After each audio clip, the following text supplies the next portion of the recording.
Hi everyone, it's Amanda Stevens again, and I'm doing a media training with the Romanova. And you guys probably saw the P-Chan one. If you didn't, there will be a lot of similar content because media training is a pretty basic thing. One thing, the way I start all of these is that media training doesn't mean that I'm trying to make you be politically correct. I'm not trying to make you have, a boring personality. Whoever you are already is who you're going to be after the media training. Come on, Mike. Uh, so the one thing that I always say when it comes to social media is that if you wouldn't show it to your grandmother, don't tweet it. Right? That's a good point. You're yeah. So now if your grandmother's a clown and likes is down for hot takes, then sure, be be be as spicy as you want. But the main thing that I think is really important is that you don't do anything that you that you later would regret. Now, this brings me to something that I've seen on your social media, and this isn't so much as a call out because I don't mind when people do this, but now that you're more of a personality, you should be more mindful of it. Subtweeting is not a good look. Yeah. I know it's the most diplomatic way for you to vent on your Twitter because you're not calling people out and you're not actually dragging people. But the thing is that anyone who follows you, if you're subtweeting, it's not hard for people to figure out who you're subtweeting. Yeah, or they get Right? the wrong idea and then get something completely else. Yeah. So for example, you parted ways with UIU. There was a lot of subtweeting going on before you parted ways. So if another sponsor was looking at you for, let's say Equinox is yeah, you can be one of those players that has us and another team. You play for this team, you stream for us and that team, right? If a sponsor or even Quanba, oh, okay, you already have Quanba, HyperX, right? Let's say HyperX is looking at you and they're we see that you use our headset a lot. We really like you. Give us all of your socials, right, so that we can review them. They might not sponsors don't really like when they see people subtweeting an org that they worked for because then they go, okay, well, she did this to this org. What is she gonna do if she's not happy with us? Yeah. Right. So a suggestion is that if there's something that you think you want to subtweet, just put it on Facebook.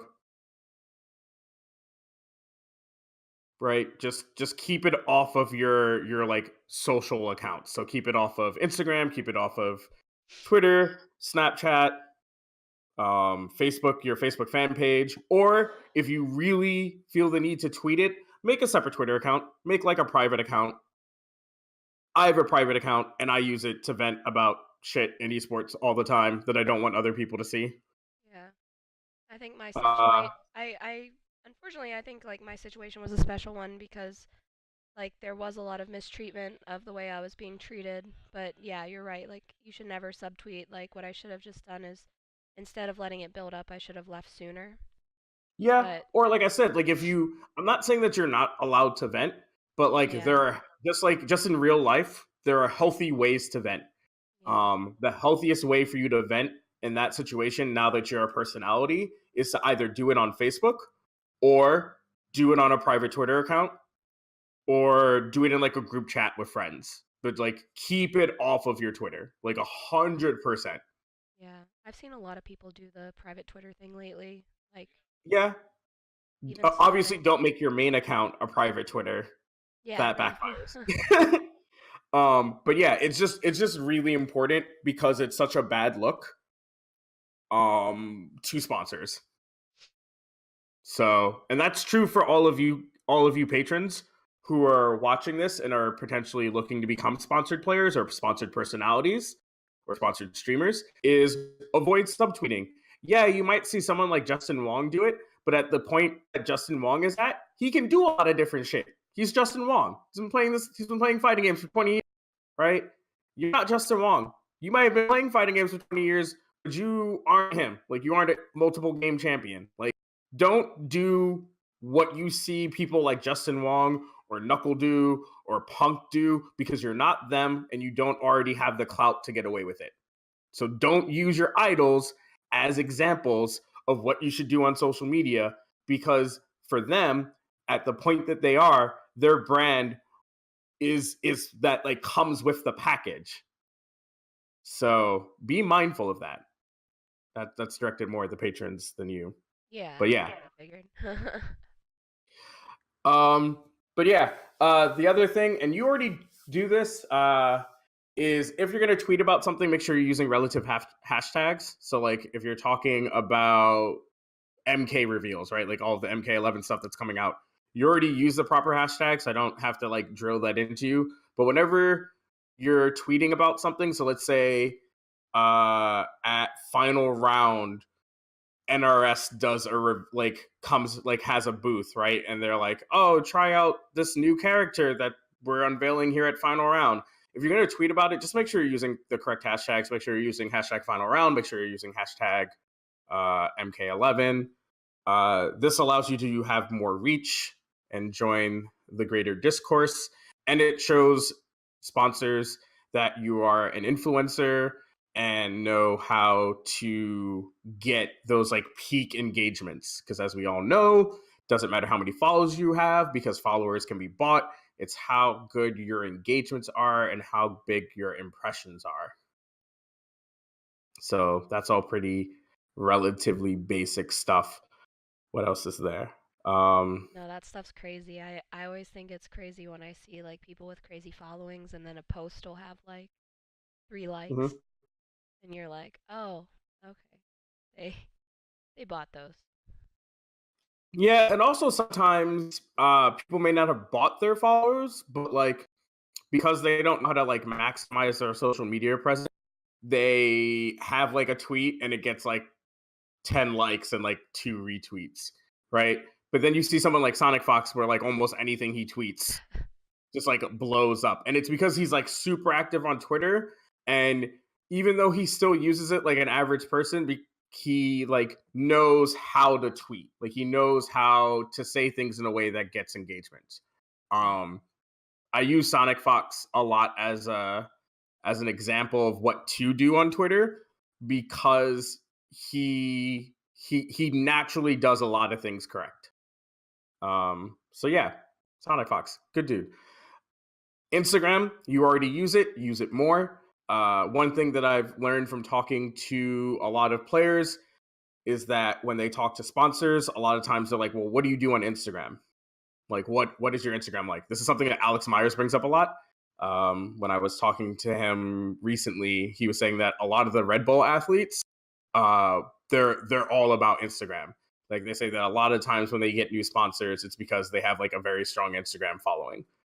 So that's the thing. You already use it, so I'm not too worried. Just use it more. Like I know you work out, do some workout posts because like you and P-Chan especially are in a different bracket than a lot of other people in the FGC in the sense that you already have these other interests, right? That are very pronounced in your personalities that you can leverage to other sponsorship deals, right? I can't go up to Smug and be like, "Yo, you should start getting on that protein powder life."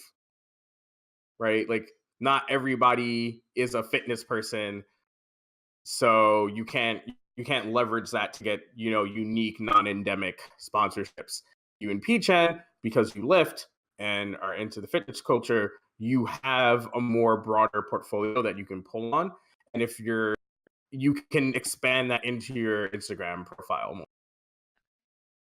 Yeah, You're also I allowed to talk, by the way. Okay, yeah, sorry. My voice is like a little hoarse from the sinus Okay. stuff, but I definitely yeah, I agree. I noticed like the algorithm kind of like Mm-hmm. F's with a lot of things on Instagram, and I think that I've noticed like a better engagement when I start using stories more Mm-hmm. on there.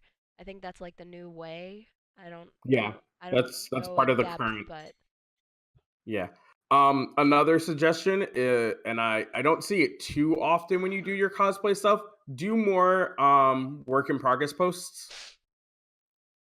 right? Like really carry people from like stage one where you're just like gathering, concept pictures and you're looking on like Amazon and stuff to find like the right clothes, like really make it more of a visual part of the process. I know that like when you were doing the Android 18 cosplay, you were like posting on Twitter, like, "Hey guys, I can't find that track jacket."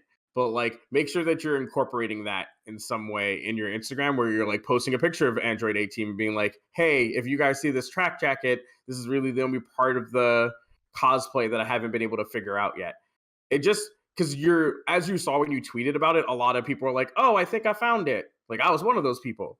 So that's a great way to like get people engaged because people are excited for cool things, and when you make them a part of it, like if you're like opening up the process to them, they're going to want to engage. So that's just like a thing to keep.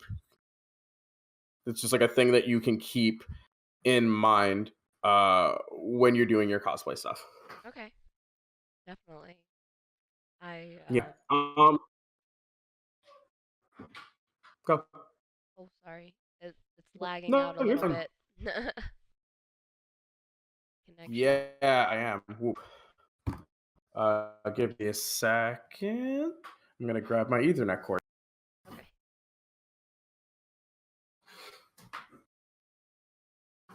Oh, Yeah, I don't think anything glass dropped. Nope, it was just my water bottle.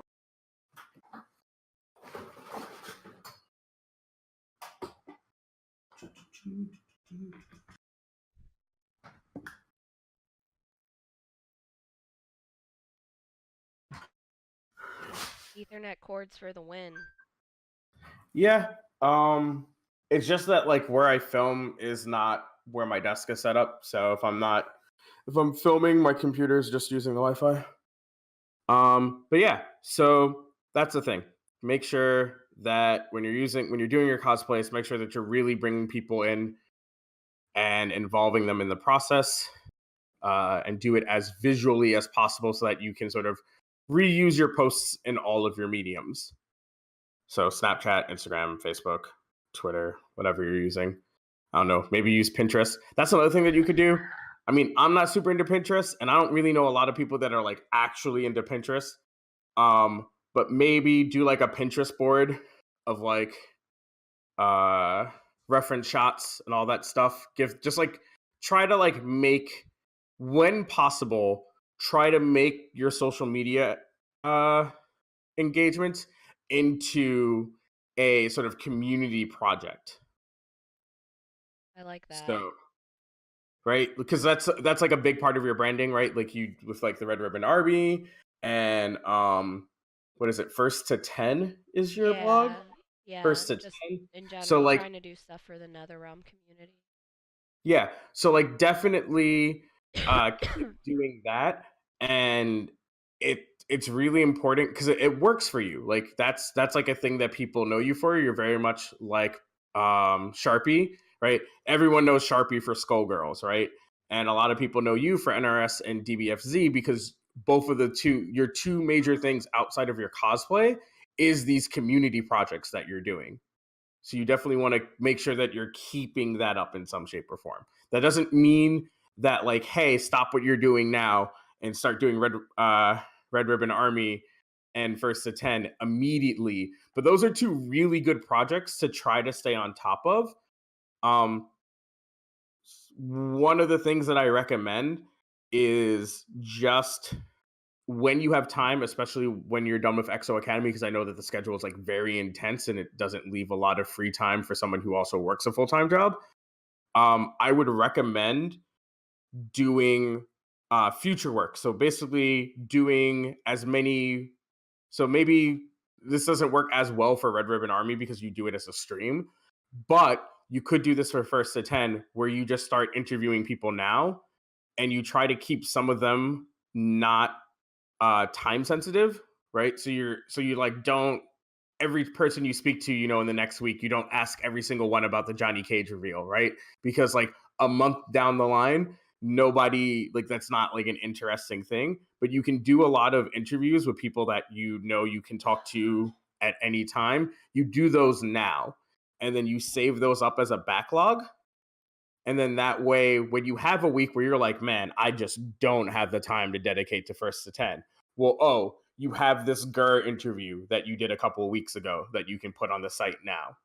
Yeah, I like that idea. I definitely find myself struggling with like time management sort Yeah, and that's not necessarily a skill set of that I'm very good at thing. either. It's hard. Uh, Yeah, but one of the cool things about media training, and especially talking to someone who's also a content creator, and this is something that I don't know if you guys talked to Gerald at all during your month, Core Gaming, but like it's really a really, especially for you more so than when I was talking to P Chan because he doesn't make a lot of content, is that doing this allows you to keep those projects fresh so that you don't have to feel like every week is a crunch time to get that content out, right? If you already have, if you just use, because like people know who you are in NRS, right?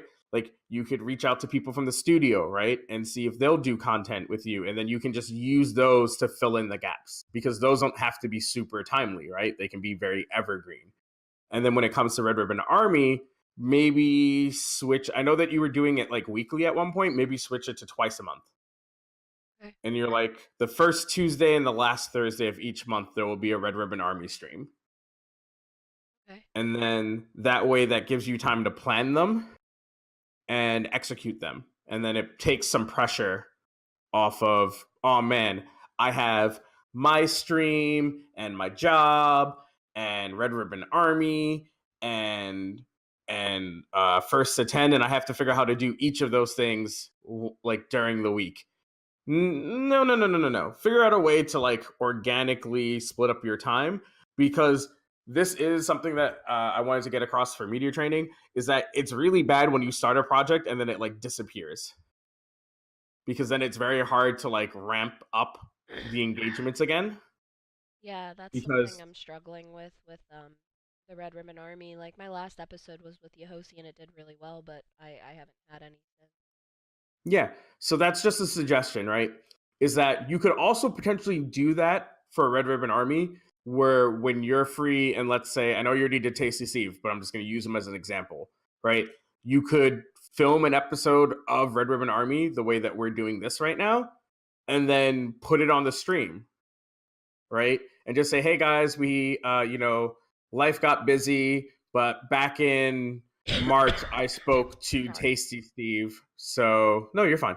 Um, Back in March, I spoke to Tasty Steve. So, I'll be in the chat with you guys, and maybe I can get Steve to come in and do an AMA. But here's the episode, you guys, and like you can do it like a cool like community like movie night type thing. I mean, it's not an exciting movie because you're just talking to somebody, but still, like you could do it as a thing, so that way you're still getting the stream night engagement, you're still putting an episode up on the YouTube, or wherever else you're putting your podcast. So it doesn't matter. It's just a way. Banking content is just important for allowing you to keep a regular schedule. Okay. Yeah, I like those ideas a lot. That's definitely something like after EXO Academy I'd like to like start implementing into All right, everything. cool, cool. So now my favorite part of media training is talking about interviews, because that's my specialty. Yeah. But one of the things that you need to be mindful when you're doing interviews is that you don't say like, or as much as possible. Now, a trick to this is to, one, try to speak slowly and not like molasses, but we all have our natural speed and cadence when we talk. Like, I'm a New Yorker, so I tend to talk very fast. But when I do on camera stuff, I try to talk much more nuanced, slower. And this is so that I have time to really think about my thoughts as I speak. If you haven't noticed, you've talked to me before in person. The way I'm talking during this is definitely not the speed and cadence that I would talk to you in a regular conversation. Yep. And the reason for that is that it allows me to catch more of those likes and ums. I'm still working on it because I just switched to doing more like personality stuff. But that's one thing that you can do. Another thing that you can do is just practice talking a lot. Practice talking on topics. Now, those of us who watched the Pirin episode know what this book is. This book is a book of 356 writing prompts. Wow. And yeah, it's 365 days, and it's like a daily journal, and every day there's like a question for you to answer. Now, what I use this for is when I'm doing media training, so I can give you things to work on. So what is going to happen is sometime next week, I'm going to send you like 15 of these, and you can the point of the exercise is to film yourself, not necessarily for like XO or for your Twitter or whatever, but just film yourself answering these questions so that you get into the habit of trying to talk slower so that you can know when to pause, because it's okay to pause when you're talking so that you don't say things like and so we're going to practice that right now, where I'm going to ask you a question and you're going to try to not say like or you ready, you ready Okay. for this? uh Let me find a good question. Ooh, I got a good one. What image makes you laugh as soon as you think about it?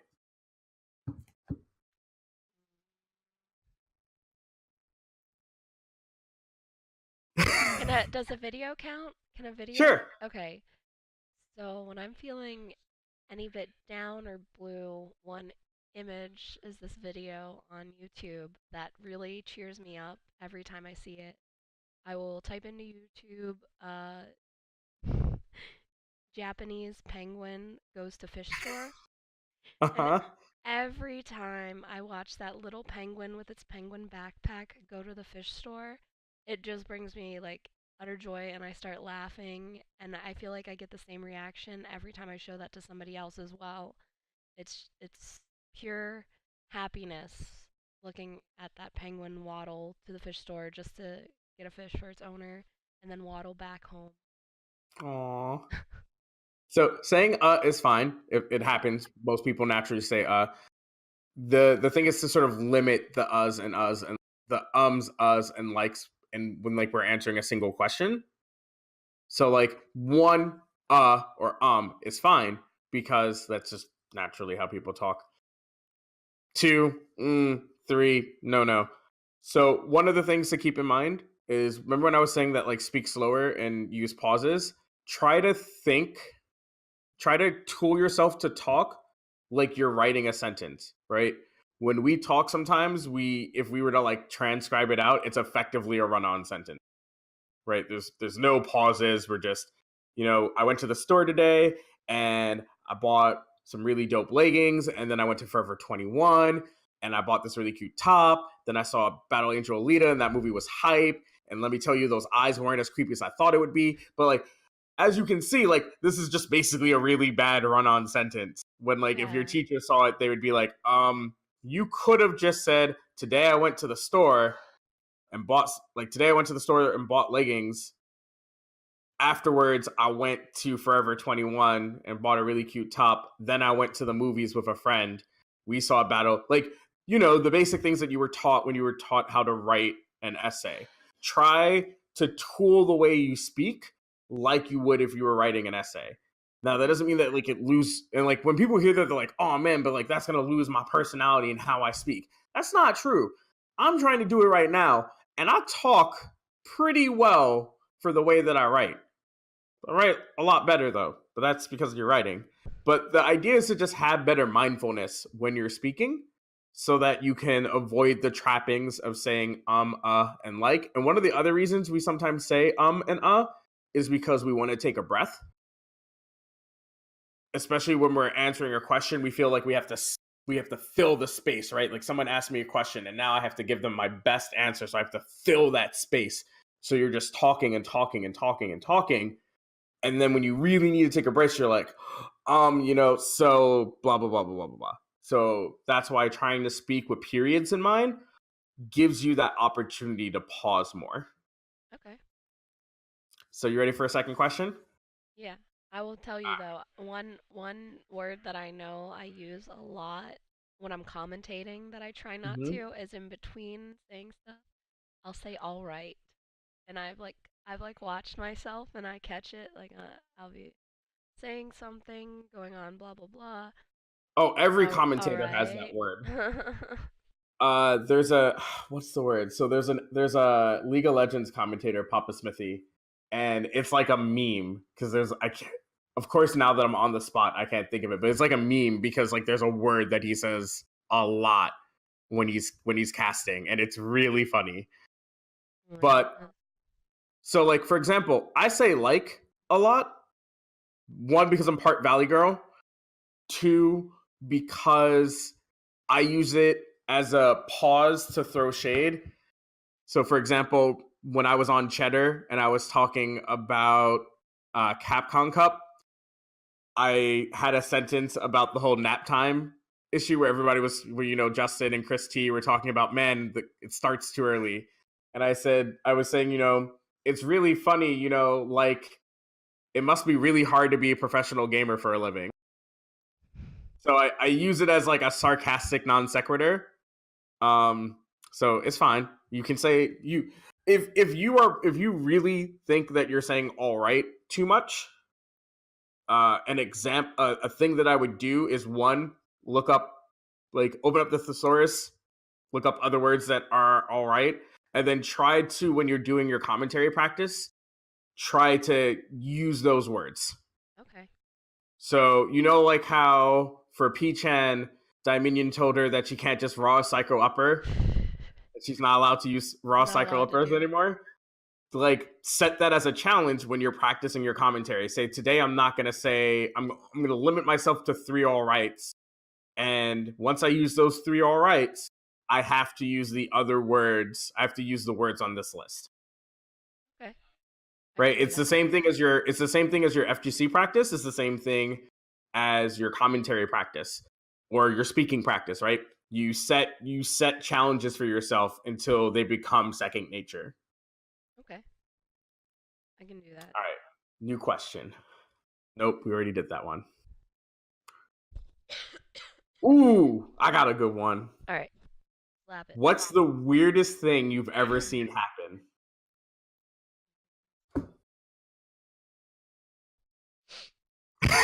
There's a lot of weird things, especially having lived in Chicago, taking public transportation in Chicago. Let me make sure I remember this story first. Take your time.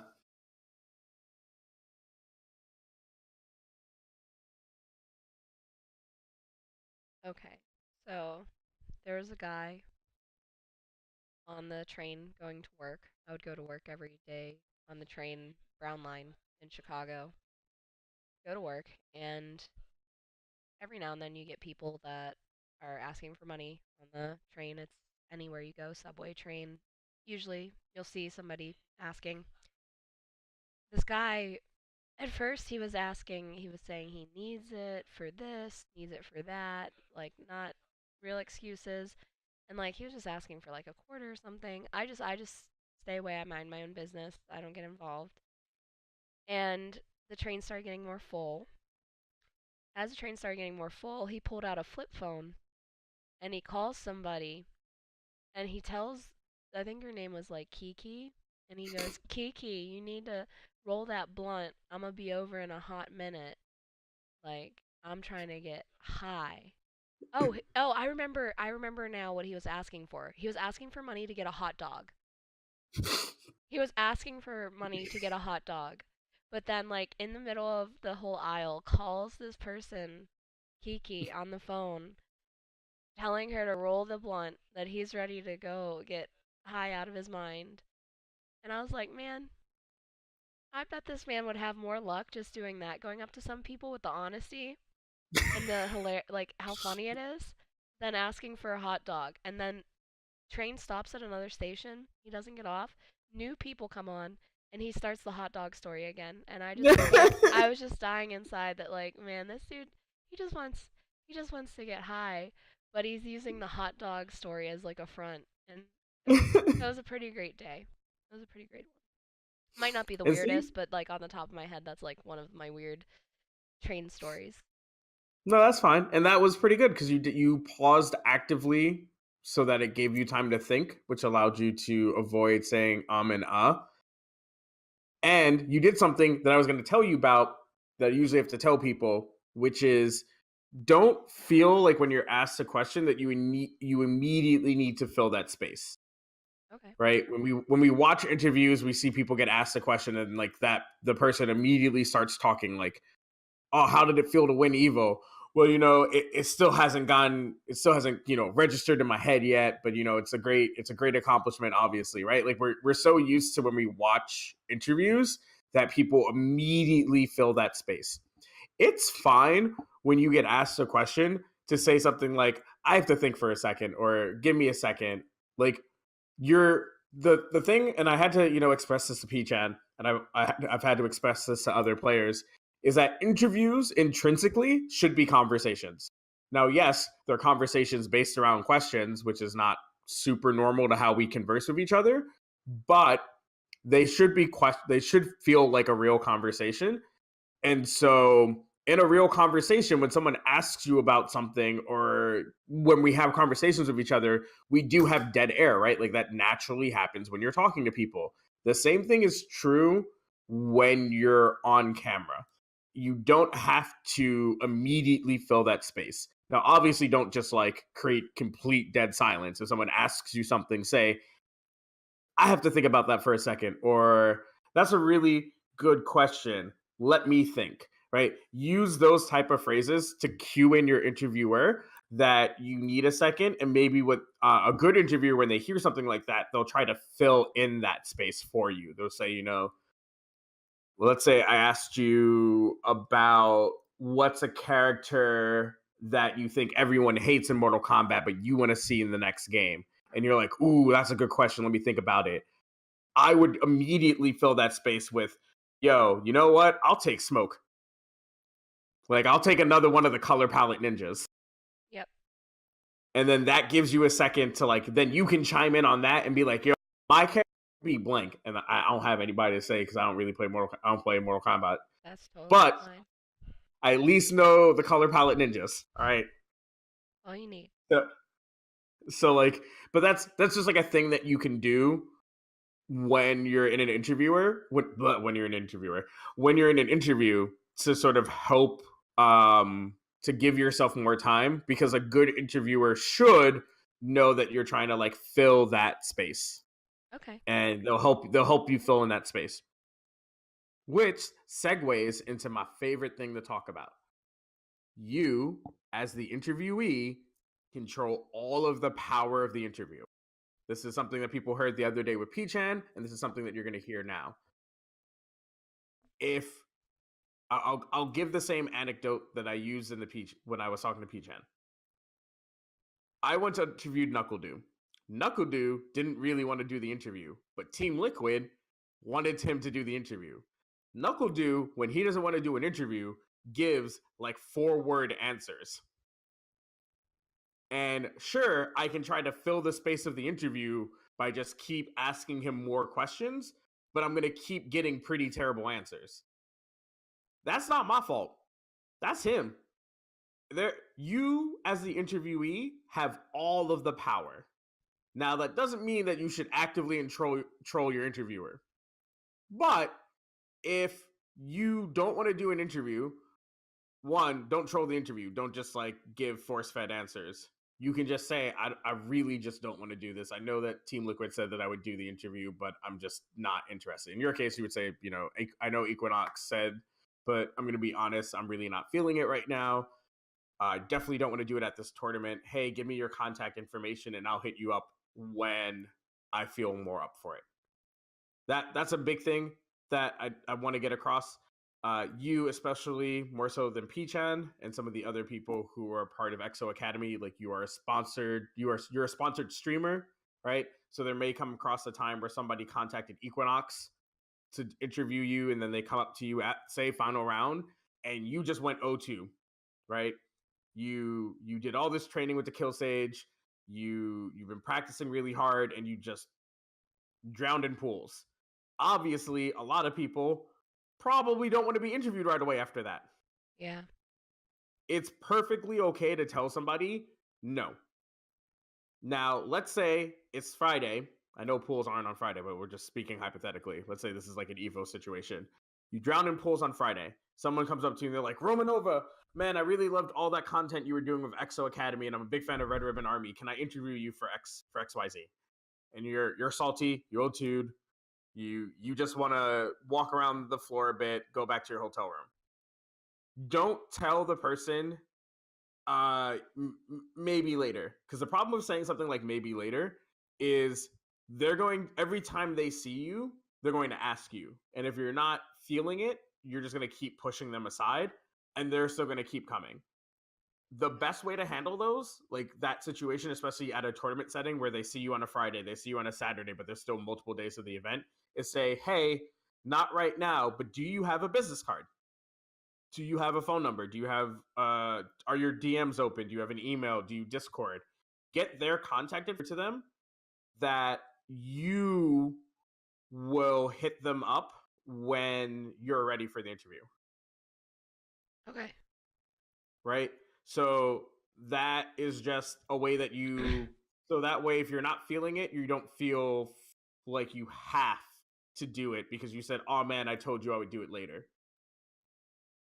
That's why I usually try to give people my contact information when they say, "Oh, not right now," so that way they have the power to tell me if they're ready at a different point during the weekend. Okay. Uh, let's see, what else is there? Right.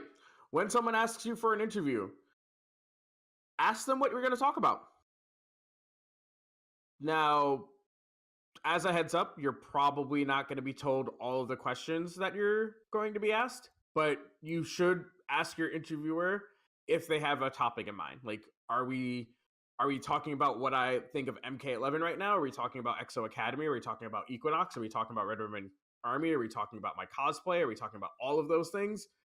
The reason that you want to know what the topics are going to be, especially if they're just about to interview you now, is that it gives you time to start running through your brain the scripts that you want to say. This allows you to just sound more informed when you're talking, but also it prevents you from getting into an interview situation where somebody has an agenda, maybe not a bad one, right? The word agenda doesn't necessarily mean something negative, but they might want you to talk about. Now I know you don't play Street Fighter super professional, super competitively, but let's say they come up to you and they're like, hey Romanova, I want to interview you, and you're like, yeah, sure. What do we want to talk about? And then they go, I want to talk about the fact that there's no season 4 yet, and do you think the game's going to go free to play? And man, isn't this just a dead game? And SF4 was so much better. And are you just waiting for SF6 like everybody else? Now, if you have no opinions about a lot of that stuff, that's a good time to turn down an interview, right? Because if you don't care one way or the other about, whether the game goes free to play, or you don't want to get caught up in the is Street Fighter 5 better or inferior to Street Fighter 4, or are you super concerned that, there's no season 4 yet, you don't want to get put in an interview situation where you're just struggling to answer the questions, because then it makes you seem uninformed or that you don't have opinions, and that's not true. Does that make sense? Yeah. No, that's fine. Because, like I said, as the interviewee, you control all of the power, which means that you don't have to talk about things that you don't want to. And the importance of talking to a person before the interview, one, keeps you from, talking about things that you don't want to talk about. Let's say, you just split from a team and it's really fresh, you don't want to talk about that right now, if you're in an interview, right, and that just gets sprung on you, you might not respond in your best, right? So you want to make sure that you're controlling the situations as much as possible. And the way to do that, like I said, is just to ask ahead of time. The Okay. other thing about when you're doing an interview with someone is try to have a conversation with them beforehand. Talk about the weather, talk about what do they think about being at this event? Is this the first time they're at this event? Try to have, just a normal generic conversation with the person so that you two are sort of warmed up to each other. And then when the camera starts rolling or the tape recorder starts going, you already have that natural conversational flow going so that your personality can really shine through. Like I said, interviews are not a questionnaire. They're supposed to be a conversation. And a way to make sure that they stay a conversation is to have a conversation already going with the person beforehand. Right? Yeah. Now, we touched on all of that. The last part of the formal training is just sort of a thing to be aware of after you do an interview. Make sure that you get the person's contact information. Make sure that you know what site it's going on, know what medium it's going on. Is it going on Twitter? Is it going on YouTube? Is it going on a website? Is it going to be part of a Twitch stream? Is it only part of a larger piece, right? And then make sure that they try to tell you a rough estimate of when it's coming out. And then on top of that, make sure that you thank them and then give them a week to release the content. Like if they don't give you a date and they're like, "Oh, it should come out relatively soon," be like, after a week, hit them up. Be like, "Hey, so you said it was coming out relatively. It's been a week, or it's been a week and change since the event. What's going on?" It's really important because your time is valuable and you don't want to ever feel like your time was wasted. One, two, when it does come out, obviously smash that like button, hit that retweet. Also, and this is a big help to the content creator, do an organic tweet, right? I just did a dope interview with Saint Cola for his Medium. Check it out. You could also do something like the LA Gladiators did when I interviewed one of their players. They took, they screen capped a question I had asked the player with his answer. And then they said, because the player was ill and that's why he's not playing right now. So what they did was they did that, and they said, to all of the Gladiator fam that's wondering how that's been wishing Bishu well, and then they put that picture, and then they put a link to the article, and they hit tweet. Organic tweets do a lot for traffic. They have more interaction and more impressions because, as you know, as someone who also exists on the internet, you don't always click everything that somebody retweets, but you're more likely to engage with something that they tweet themselves. So make sure that you're doing that. That's true. Now, for the easiest part of the media training, which is where I turn it around and I ask you, is there anything that you have questions about, concerns about, worries, any of that? For when you um started doing interviews and everything, what made you decide like your equipment and stuff? Like I always wanted to like figure out some kind of like microphone extension or something for For your phone like or my for. phone. Yeah, I think it would be like the easiest. Or I also have I have a Nikon like it's not a point and shoot, it's like a DSLR camera, but it can take decent video. And I've thought about Okay, using it, but I don't know what kind of attachments. sure. What I can do separate from the training is I can make you an Amazon list, Okay. and then I can just ship it to you of like different equipment that you can use. Okay. Real quick, what type of phone do you have? Samsung Galaxy S8. Okay. Uh, so when it comes to non Apple phones, slightly unfortunately, is that they're way less like super high end equipment for it. So like the very weird thing about a lot of Apple phones is that they've always had like professional mics that you can attach them. Not even like corded mics, but like act like mics, so that you could use it like a voice recorder. Oh wow. I haven't had the same luck of finding things like that for Android phones, but they do make microphone attachments for Android phones. Uh, the one that I have currently, I'm like looking around my apartment to see where it is, but it's not physically out right now. Is the mic that I have right now is both a camera mic and a smartphone mic, and then it's a mic that you would rig to the top of your camera. But they now make a lot of rigs for smartphones to use them like you would use a camera. So it would give you something that you could put the mic attachment on top, that you can attach it to a tripod. And it's because they know that we're in an age where anyone can be a content creator. And so, and there are phones that are just as good as some cameras, right? Like my Pixel is almost takes almost better pictures than my camera does. Yeah, that's how I feel about the video on um, the Galaxy. The Galaxy takes really good video. Yeah, so they do make rigs for phones. So I can definitely later take the time, make you stuff and ship it out to you. That'd be awesome because I definitely like have ideas, but it's like so hard to figure Okay. out how to do those without that kind of equipment. So that helps a All right. lot. Yeah, and that's Um, not a problem. yeah, I don't know. I remember our interview back at Red Bull when you interviewed me, and your everything, the quality was pretty good. The It's besides better like it now. being so loud there, you know. Yeah, and it's our me and Doctor setup is even better now. We've heavily upgraded Nice. since Battlegrounds. Good to hear. You'll you'll see at final round we are way more equipped than we used to be. Yeah, I Uh, I appreciate everything. I agree with a lot of the points in the beginning because regardless of like how you feel in a situation, I definitely like try to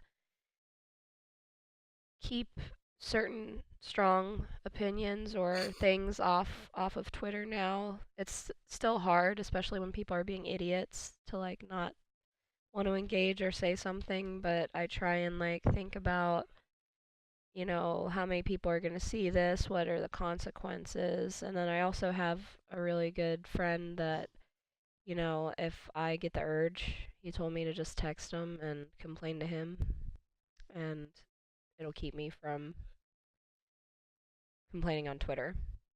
yeah, So, and it's helped a little bit. Like, I mean, life's actually been pretty good since 2019 started, but like, I had a bad 2018, so it was rough. yeah. Now I will say this because it's something similar to something P-chan brought up. And I tell everybody this, and this is usually part of the like, oh, by the way, at the end of the training, you don't have to argue with people. Yeah. If people say some dumb shit to you, you don't have to respond. One of the most powerful tools in the entire internet is the mute button. And Yeah. here's why I say the mute button. If you use the block button, people who are there to troll you and fuck with you take that as a victory. They're like, oh, yeah, I owned her. So she had to block me because she couldn't handle what I have to say. And then those aggressive motherfuckers make another account and they tweet at you anyway. However, when you mute a motherfucker, they don't know that they've been muted. Yeah. So they just keep screaming into the void like Yeah, an idiot. that's true. I've actually too, because of engagement, because I tweet so much to stay like to build and grow. Mm-hmm. I had to tell coworkers to mute me because I was like I was showing up in their feed too much, and they were like, I have to unfollow you. All I see are your posts.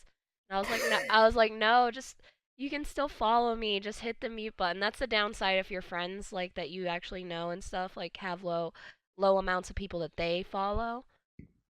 And you are a chronic poster. I've noticed that like, and I'm like, no, just mute me. I won't feel bad.